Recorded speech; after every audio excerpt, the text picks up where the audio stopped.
सत्यशोधक Shivkranti TV news.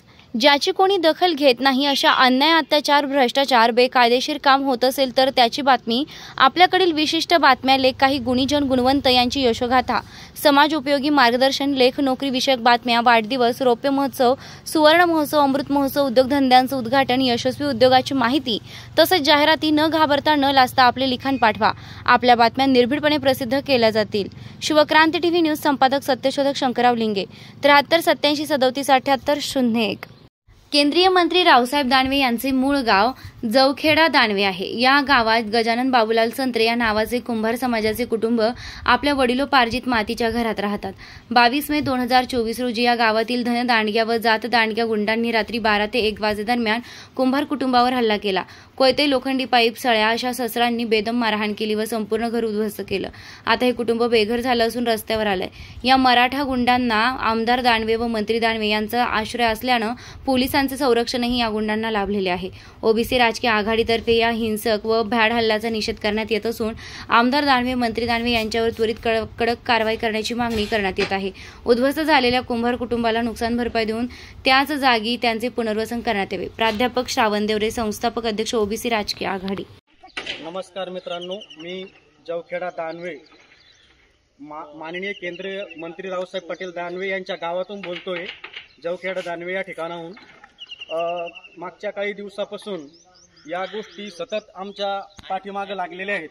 त्यांनी रात्रीच्या वेळीस जीव घेणा, माझ्या भावाच्या अंगावरती जीव घेणा हल्ला केलेला आहे व त्याला मारहाण करून त्याला खुनाचा प्रयत्न केलेला आहे।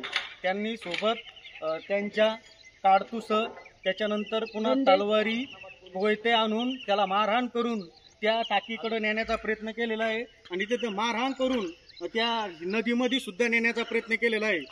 या जागेसाठी, या जमिनीसाठी त्यांनी जीव घेण्याचा प्रयत्न चाललेला आहे।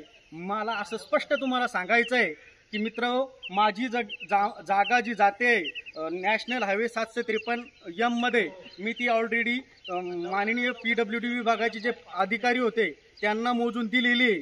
परंतु काही खुनशी आणि काही अपघाती प्रयत्न करण्यासाठी यांनी रात्री येऊन माझं घर पूर्णपणे, माझा संसार उद्ध्वस्त करण्याचा प्रयत्न केलेला आहे।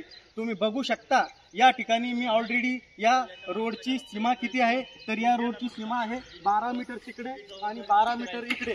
त्याच्यासाठी मी माझी 12 मीटरची जी माझी भूक्षेत्र सीमा होती मी ऑलरेडी दिलेली आहे।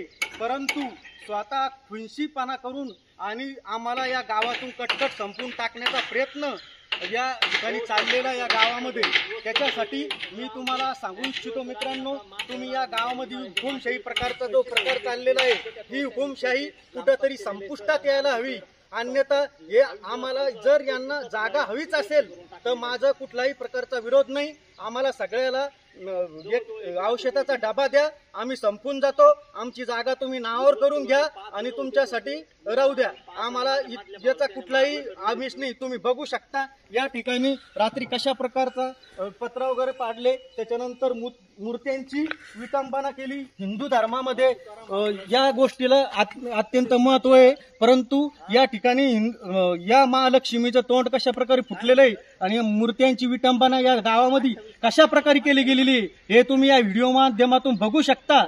जालना जिल्हा, भोकरदन, जाफराबाद व संभाजीनगर या ठिकाणी सगळे जे पण असेल, माननीय माजी मुख्यमंत्री माननीय उद्धवजी ठाकरे, त्यानंतर माननीय तत्कालीन मुख्यमंत्री शिंदे सर आणि त्याचबरोबर या आजचे माननीय गृहमंत्री माननीय देवेंद्रजी फडणवीस यांना मी आवाहन करतो की तुम्ही गृहमंत्री पदाचा, ज्या पदावर तुम्ही आहात त्या पदाची पूर्णपणे उपयोग करून मला पूर्णपणे न्याय देण्याचा प्रयत्न कराल व पूर्णपणे आरोपींना शिक्षा करण्याचा प्रयत्न कराल। मी जवखेडा दानवेहून बोलतोय आणि मला पूर्णपणे याचा न्याय मिळालाच पाहिजे। तुम्ही बघू शकता माझा घर कशा पद्धतीने उद्ध्वस्त केलेलं आहे आणि त्या ठिकाणी हे बघू शकता, हा पलंग, हे डबे, त्याच्यानंतर हे बघू शकता तुम्ही, हे आमचे मूर्त्या, हे आमचे माठ, हे आमचे काम करण्याचे माठ वगैरे कशा पद्धतीनं फोडण्याचा प्रयत्न केलेला आहे, हे संदूक रात्रीचे फोडण्याचा प्रयत्न केलेला आहे। संदूक पूर्णपणे नष्ट करून याच्यातून आमचे पैसे वगैरे काढून नेण्याचा प्रयत्न केलेला आहे आणि घरातले डॉक्युमेंट पळवण्याचा प्रयत्न केलेला आहे। या गावामध्ये आम्ही कसं जीवन उपभोगायचं आणि या गावात कशा पद्धतीने राहायचं, मला भोकरदन, जालना जिल्हा, जाफराबाद व औरंगाबाद या ठिकाणून लोकांनी तुम्ही कळवायचंय। आणि तुम्हाला अशा प्रकारची गुलामगिरी, हुकुमशाही हवी असेल तर तुम्ही बघा आणि तुम्ही ज्या गोष्टीसाठी तुमचं मला जाहीर आवाहन करतो की तुम्ही या ठिकाणी येऊन बघाल आणि हे बघू शकता तुम्ही कशा पद्धतीची नासधूस केलेली। धन्यवाद।